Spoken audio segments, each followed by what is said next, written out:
Everyone comes into this world with some sort of query, and the quest for an apt answer becomes the journey of his life. Many of us spend our entire life searching for the query itself, let alone the answer. One who gets to find the question finds the answer also, because philosophers over the years have felt that the question itself contains the answer. Once someone gets to solve the enigma, it opens the doors for others to salvation. To many ancient and recent sages like Nanak, Kabir, Mahatma Buddha, Mahavir, Maharishi Raman, Sri Arvind, Swami Muktananda Paramhans, and many more have done this. Today, we have got a seventh person of the highest order among us, Sai Kaka, under the pious tutelage of his mentor, Swami Muktananda Paramhansa Baba. He has already reached the state of knowledge, which is called enlightenment. It can definitely be said that Sai Kaka has found the answer of his queries. In response to the repeated requests of a lot of devotees from around the world, a question-answer session with him has been organized today. Listen carefully. You may find your answer from these questions, or you may draw your questions from these answers. This session may become a medium to take you to answer to your questions. Guruji, getting to enlightenment through question-answer session has been an ancient tradition. Would you like to reflect upon it? Sadguru Nath Maharaj ki jai. This satsang today is to celebrate the birth centenary of Param Pujya Baba Muktananda Paramhansa Ji. And celebrating this year, we are starting a discussion about the journey within, which is a private discussion of the devotees. With devotees, it is a sharing of experience, sharing of experiences. In our Indian tradition, in our Indian culture, what we call the stream of knowledge, this stream of knowledge has always continued to flow in Guru-disciple tradition, and it will continue doing so. There is a very beautiful example in Tantra Parampara. All the dialogues between Guru Shishya we have, all these dialogues are between Bhagwan Shiv and Mata Parvati. Now the question arises that they themselves are knowledge personified, bliss personified. Then why it is that Mata Parvati seeks answers to these questions? Supreme Soul, when gets expressed and when it tries to manifest and part its knowledge at a very normal level, then it itself takes the form of Guru Shishya and is expressed. Here, Mata Parvati herself is knowledge personified. She doesn't have any doubts or ifs and buts, but still, for the sake of mankind, for the welfare of humanity, Mata herself accepting to be a disciple and also remaining a disciple, accepting knowledge personified Shiva, the Almighty Shiva, as a Guru who is the Divine One, for the welfare of humanity, for the welfare of all the devotees, herself being knowledge personified and owning ignorance, admitting to be ignorant, ask questions to Bhagwan Shiv. And Bhagwan Shiv replies to her questions. That is why Bhagwan Shiv is also known as Anuttar. Therefore, this Guru Shishya Parampara in the form of questions and answers has always been in the existence and will remain so in the future also. Question is disciple, and the answer of that is Guru itself. So this question answer is in itself an easy and simple way for internal introspection, which in Indian tradition, in the form of Upanishad, in form of Tantra, in form of Aranyak, in form of Bhagavad Gita, in different places, this Jnanotsava is revealed, and for centuries, in this very great manner, people absorbed in acquiring knowledge and experiencing own perceptions are propagating perfect happiness in this world. There was a Sant in Maharashtra, Sant Gyaneshwar Maharaj. He says, Avghati samsara sukhacha karena anande bharena tihi lok. The one who attains enlightenment possesses infinite abundance of affection, which goes far beyond one's imagination. And this affection, this benevolence towards one's children, towards one's devotees, starts getting bestowed upon. This is when this tradition of knowledge is manifested. Many a times, when any knowledgeable, enlightened person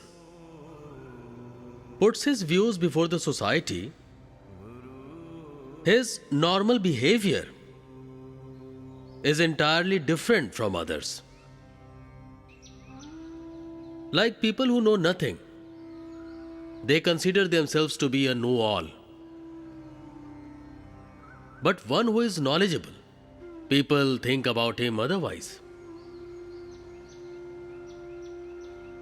There is a Sufi poetry which has been said very beautifully. The poet says, हंगामा है ये क्यों बरपा, जो थोड़ी सी हमने P ली, चोरी तो नहीं की, डाका भी नहीं डाला, फिर भी वो कहते हैं हंगामा क्यों बरपा. Here, drinking means the internal bliss, the happiness within. Whoever saint, divine personage or seer, who always keeps in touch with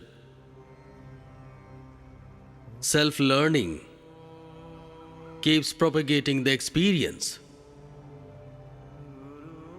And when they get manifested, they are independent, they are formless, immutable, still they emanate happiness.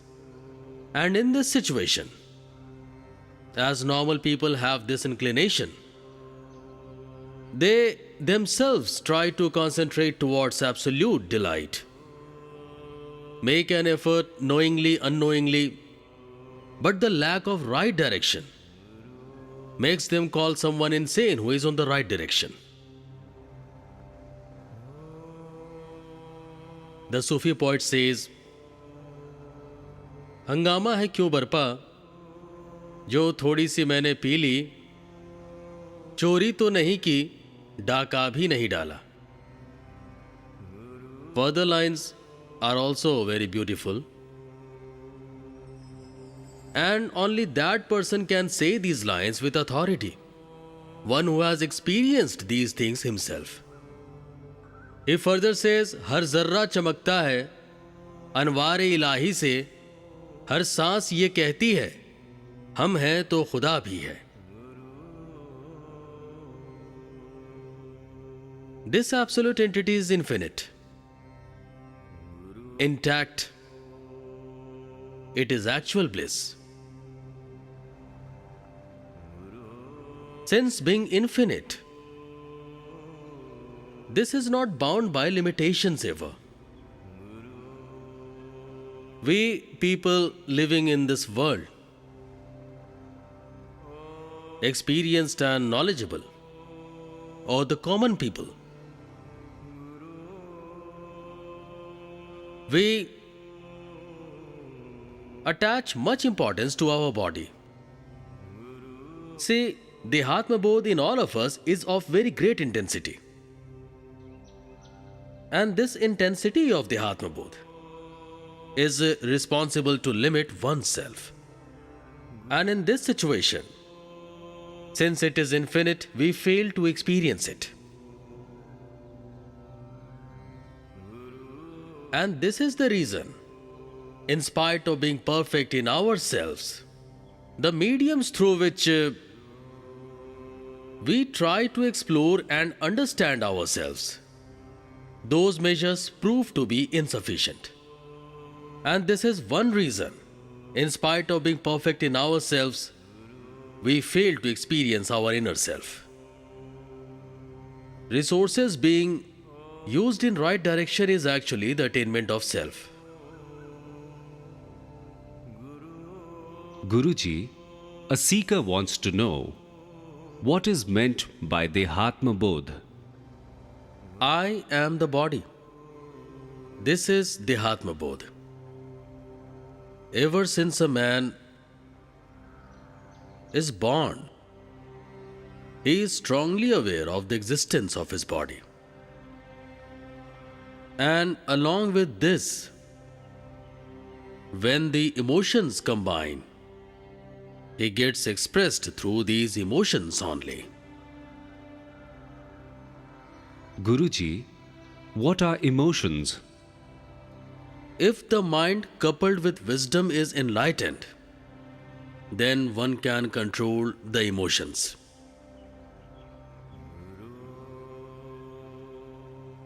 Arousal of emotions is not unnatural. Acting in accordance with those rising emotions, the outcome of those rising emotions, getting trapped in the action-reaction of it is world.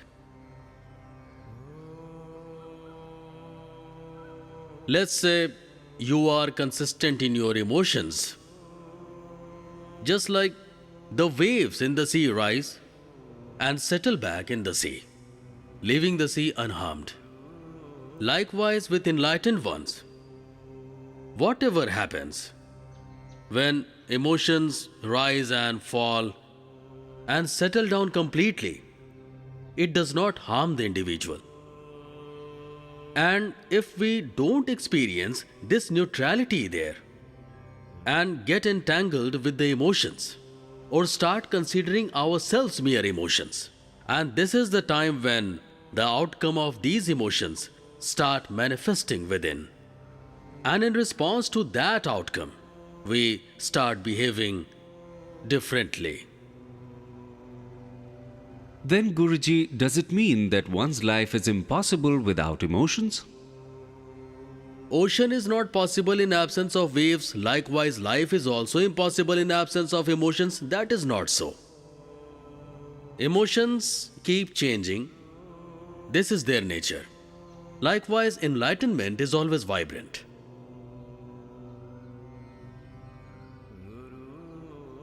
Enlightenment can be experienced in waves and vibrations only. When vibration and waves get related, their emotions are filled with rhythm.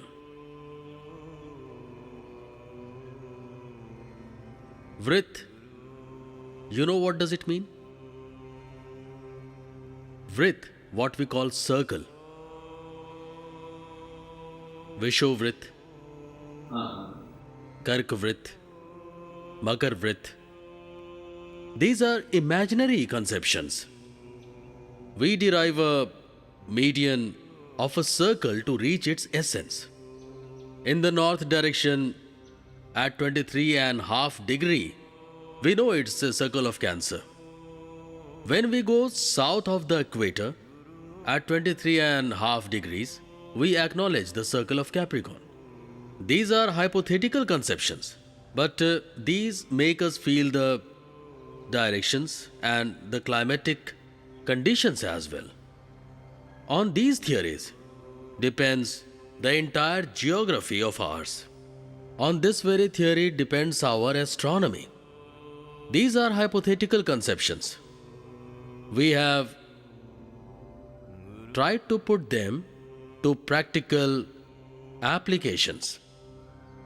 And this is why our time calculation has relatively been possible.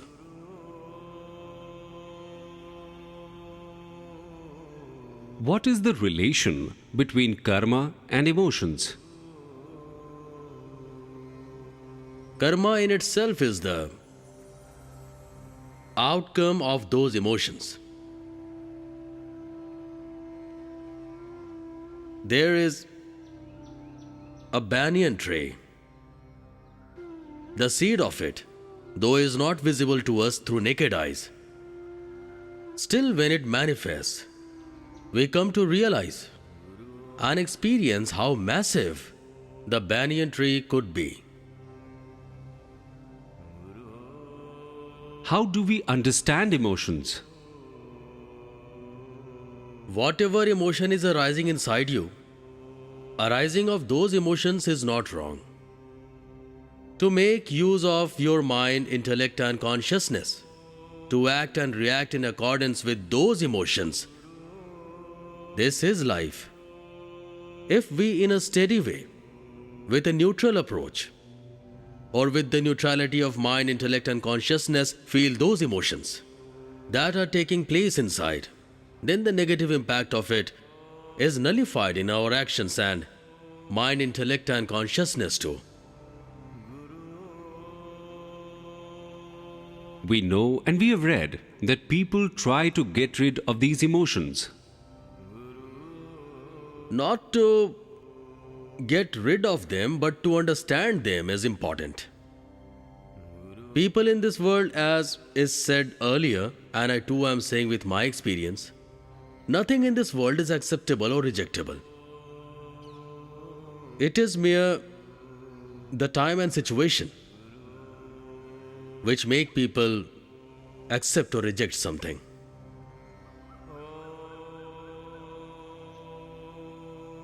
Like, there is an emotion, anger.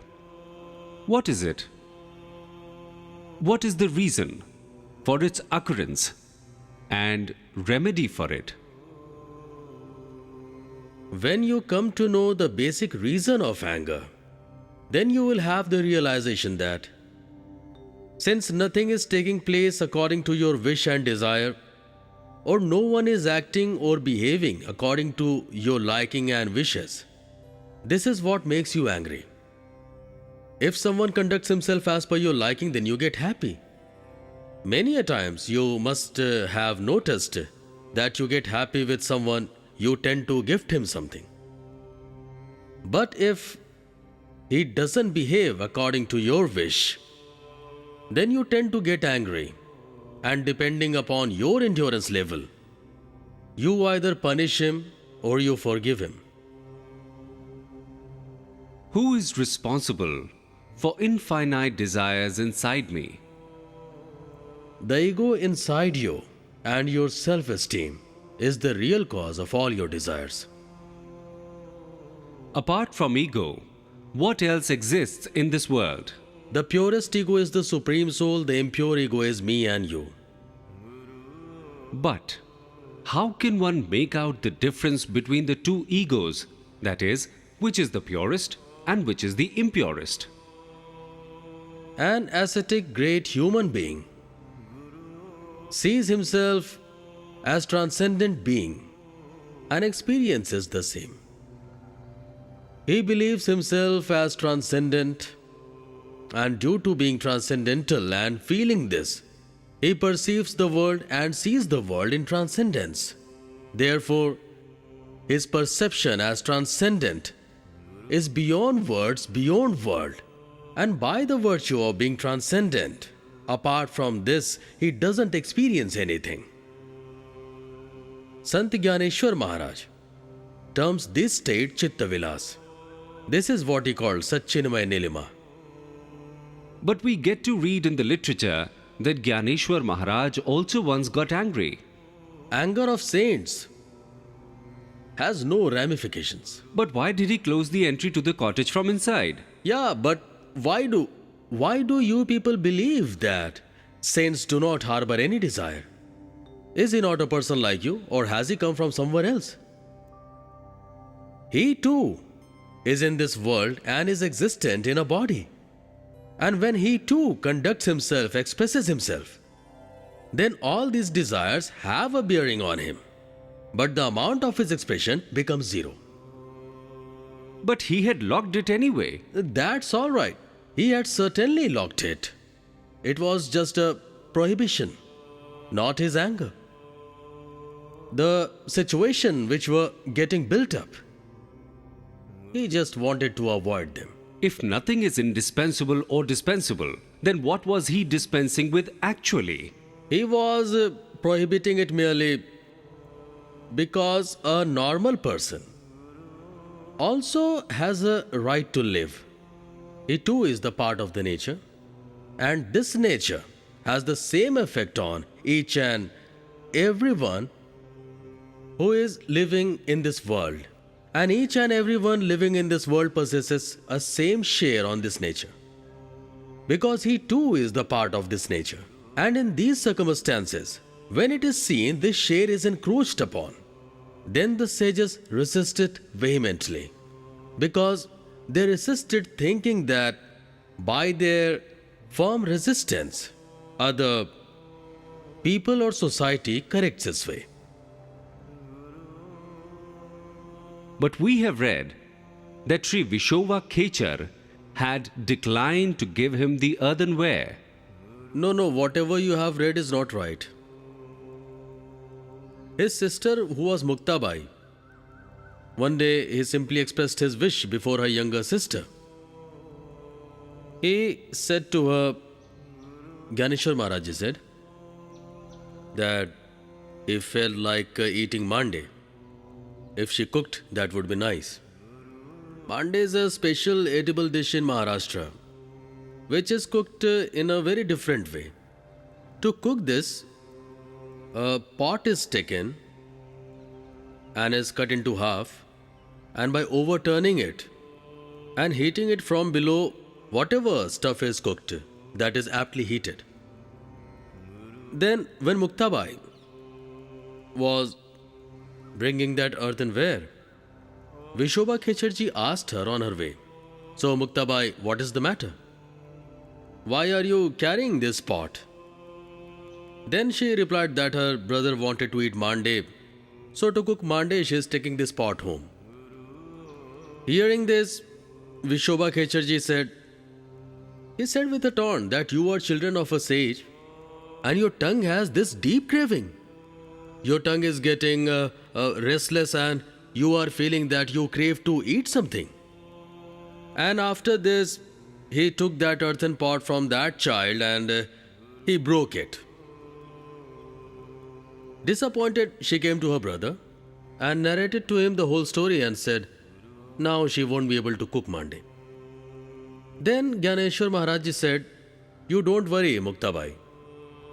That earthen pot which you are going to use to cook mande for me, Without it, I will create the same condition. You take care of cooking. Then Gyaneshwar Maharaj Ji, with the help of his yoga power, produced the same temperature on which the mande was to be cooked using that earthen pot.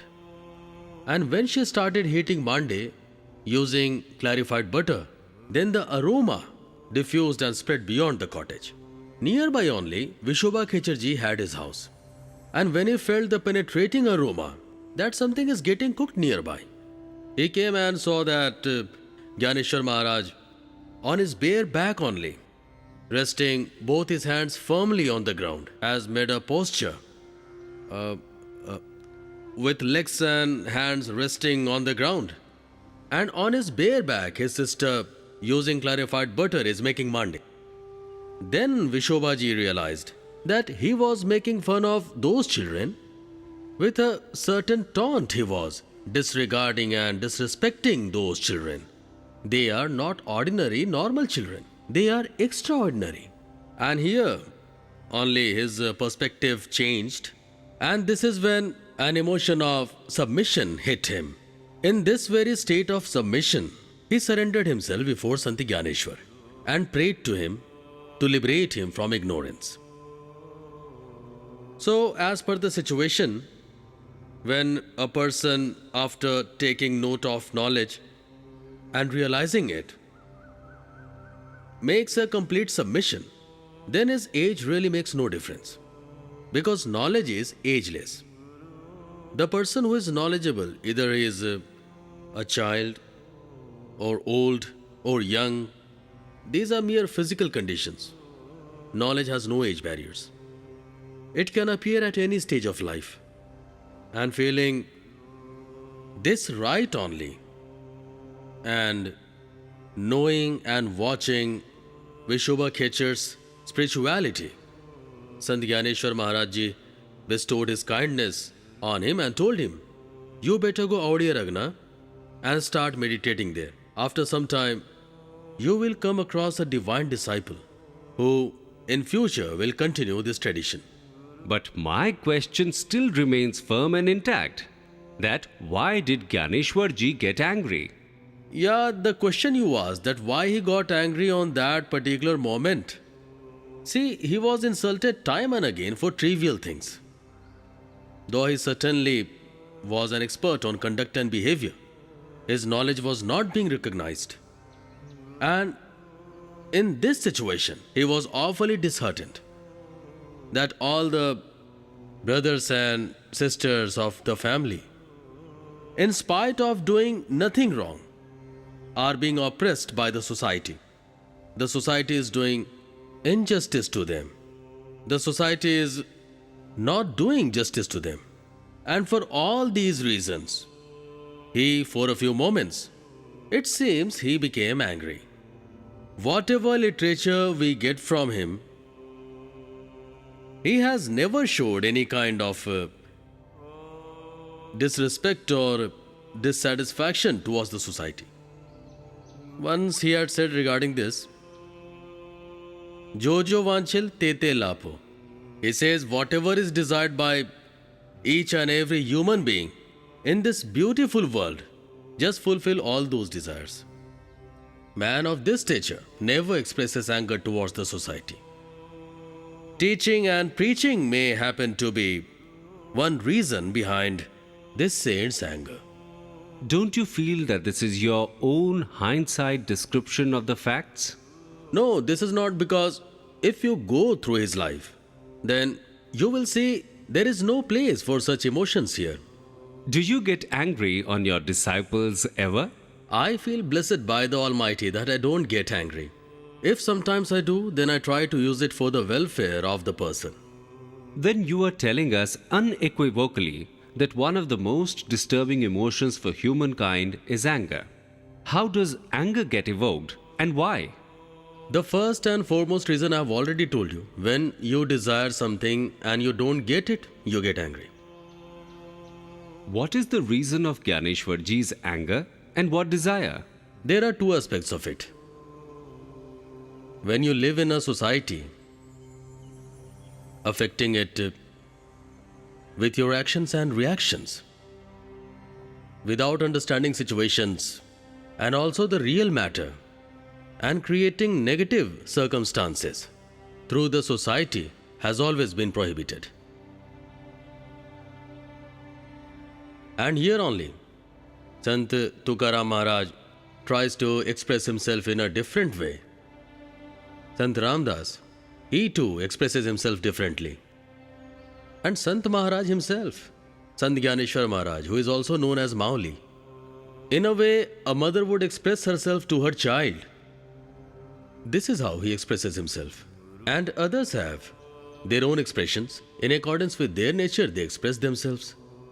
Then how should we eliminate anger completely? You don't have to eliminate it, you have to understand it. You cannot eliminate anger within you because that is energy. But you can, of course, convert this energy. The electricity around you, because of this electricity only, you are enjoying this light today. Using this electricity only, you are enjoying air conditioning. Using the electricity only, you are able to create all these sound systems. With the help of electricity only, electric waves and these television and films are being made today. Medium behind all these things is electricity. Similarly, this whole world is nothing but a pure transcendence. Then how can a saint transform and convert his anger? A saint understands his anger and he does not let it affect his mind. Since anger is necessary for the society, that's why they do it. This is for society's welfare. Saints don't get affected by it. What is it which establishes a direct relations between anger and its effect on someone's mind? Since your mind, perception and conscience hit the note. So these are the things which get affected by anger.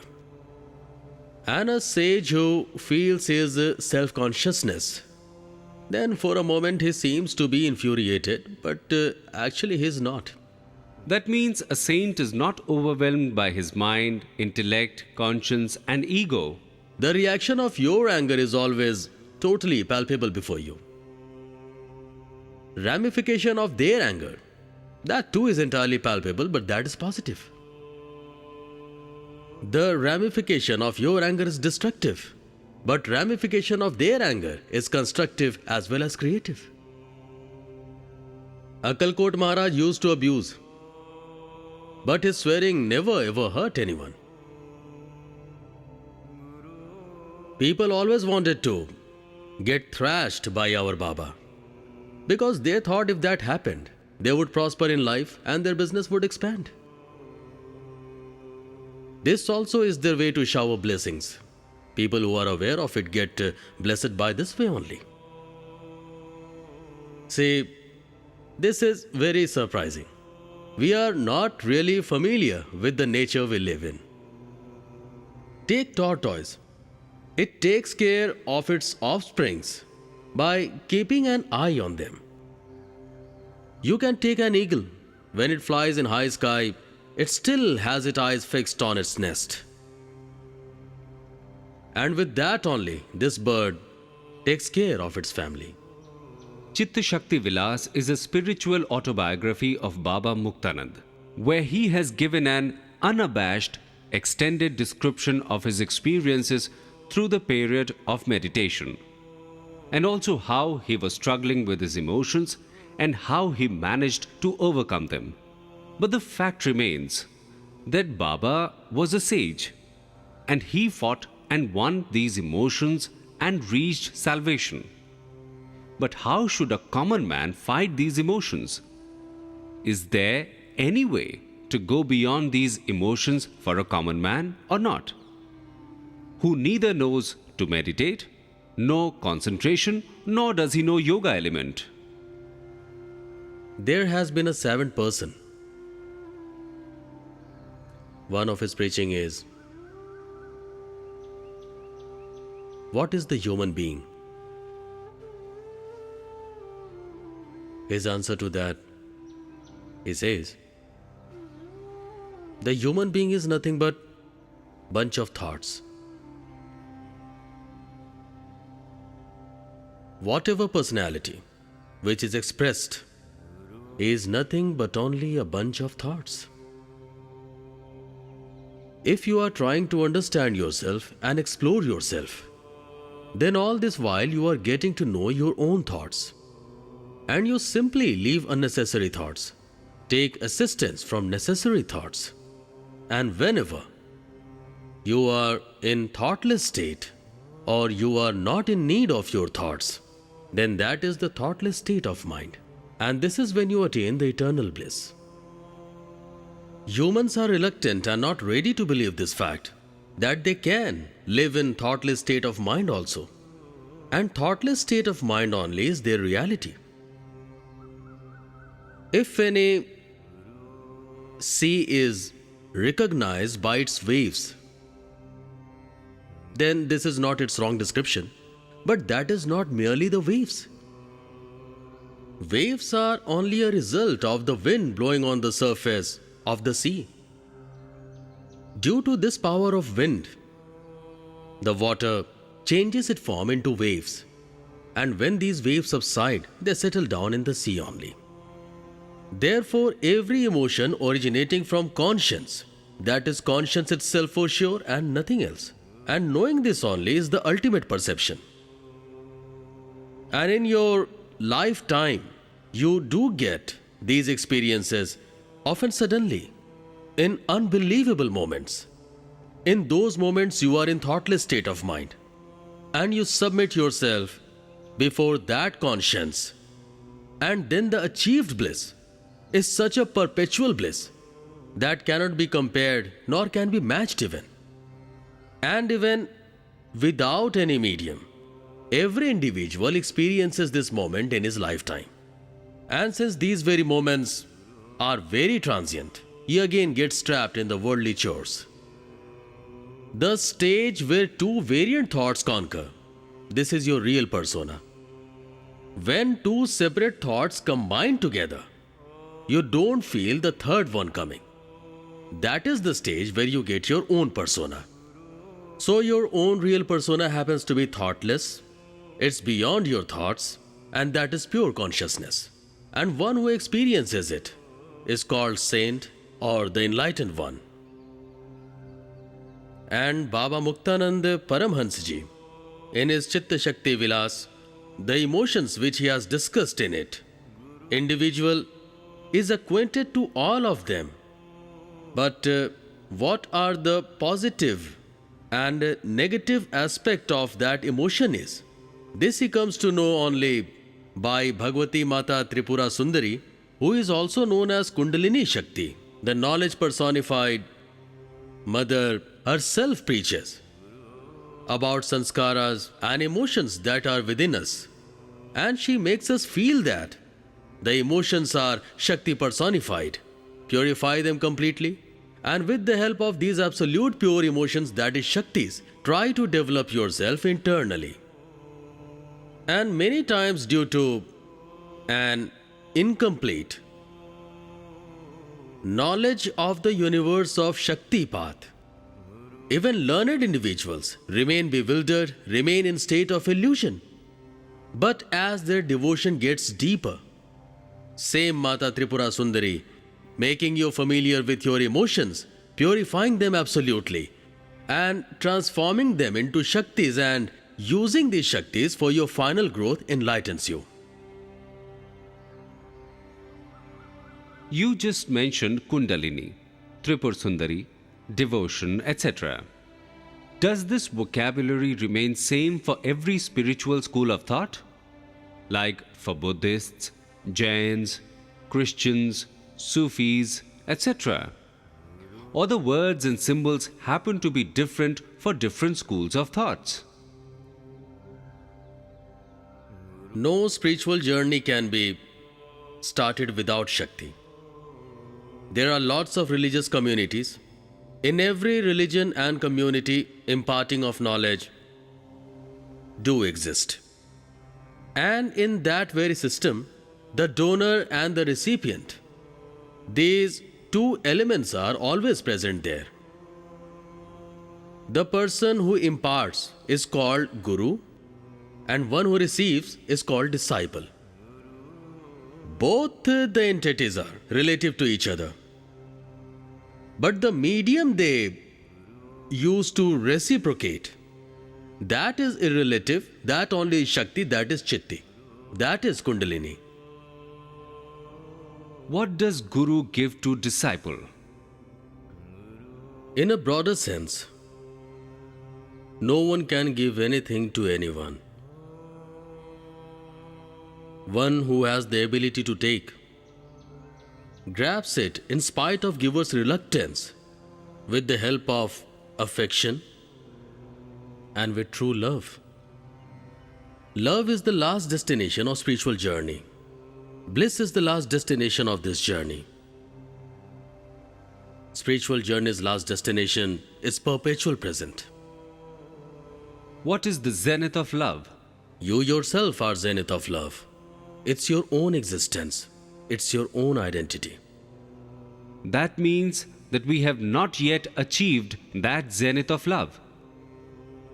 You have enough love inside. That is abundant anyway. But you are not aware of it. Because the resources you are using to measure your love and assess your affection, those resources of yours in itself are imperfect and incomplete. How will my resources be abundant? To maximize your own resources, you have got to surrender to yourself. You don't have to surrender yourself to anything or any individual. When the internal power awakens and triggers off actions inside you, no activity inside you, your mind, intellect, conscience, and your ego, all these resources of yours cannot stop these actions. It cannot even start the actions in a new way. Here only, mind and intellect, in order to surrender and submerge with Shakti, come into picture and mix with it. What can be explained as surrendering before oneself? Self-submission and surrender has an easy and simple way. The biggest hurdle between you and the absolute entity, which is a hindrance in your path, that is your self-esteem, that is your ego, which doesn't have any existence theoretically. We are attached to our body. We have this corporeal feeling, and this corporeal feeling only generates ego. In state of sleep, when you are sleeping, you are still in the body, and you are male or female, or at what place you are sleeping, you hardly notice this. But the experience of happiness inside you, you keep experiencing that even in your sleep. Because this is your real self, and you feel it there also. Is this how a saint normally, when not sleeping, conducts himself without self-esteem? No saint can conduct himself without an ego. When he believes himself contemplative, then only he starts conducting. That means he doesn't have any connection with his emotions. He knows his emotions pretty well, and he also knows how to make use of those emotions. A driver or a person who has a vehicle, whichever vehicle he has, he knows the entire mechanism of that vehicle. He knows what speed to drive, which gears to put when, and when to press the clutch, and with the help of all these things, he finally reaches his destination. In the same way, the sages, with the assistance of their emotions alone, remain always in the perpetual present. They establish their behavioral pattern in the absolute state and regularly get themselves involved in welfare of the world.